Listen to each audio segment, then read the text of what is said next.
Սիրելի հայրենակիցներ, տարօրինակ ոչինչ տեղի չի ունեցել։ ՔՊ-ն իր վարչությունում որոշում է, որն է Հայաստան, որը չէ, որ գյուղերն են հայկական, որ գյուղերը հայկական չեն։ Հիմա էլ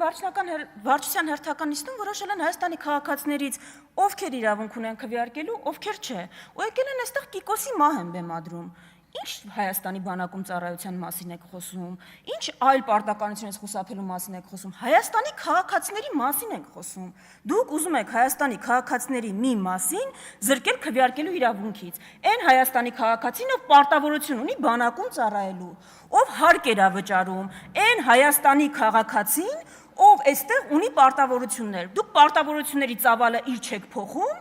բայց իրավունքները սահմանափակում եք։ Այդ ո՞նց եք տենց որոշել։ Ոնց կարող, այսինքն Եվրոպա գնացող իբր ՔՊ-ի մտքով ոնց է անցել այս կարգավորումը, որից աշխարհը հետ է գալիս։ Մեծ Բրիտանիայում ընդհանրապես վերջերս են նման կարգավորում բան արել, չեղարկել։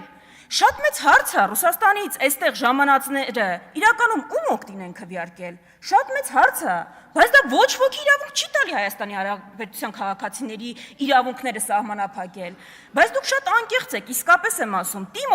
օրինակը, որ բերում եք, հասավ այնտեղ, որ ՆԳՆ նախարարը բերեց։ Հաջորդ քայլը ո՞րն է, ոչ Հայաստանի քաղաքացիներին եք թողելու քվեարկեն արժանտրություններին։ Այդ դրան եք գնալու, այսինքն Հայաստանի քաղաքացիներին սահմանափակում եք, տիմ օրինակով բերում եք, տիմին նաև կարան ոչ քաղաքացիները մասնակցեն։ Հաջորդ նախաձեռնությունը ձեր է տա լինելու, պարզ հարցի չեք կարողանում պատասխանել։ Հայաստանի Հանրապետության քաղաքացի, ֆուտբոլիստը, շախմատիստը, ուսանողը, հիվանդը,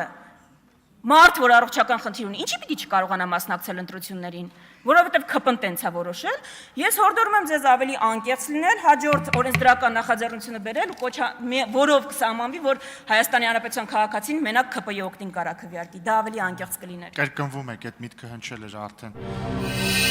Բաժանորդագրվեք Արմաթ մեդիայի ալիքներին սոցցանցերում, հետևեք մեզ նաև Armat Media AM կայքում։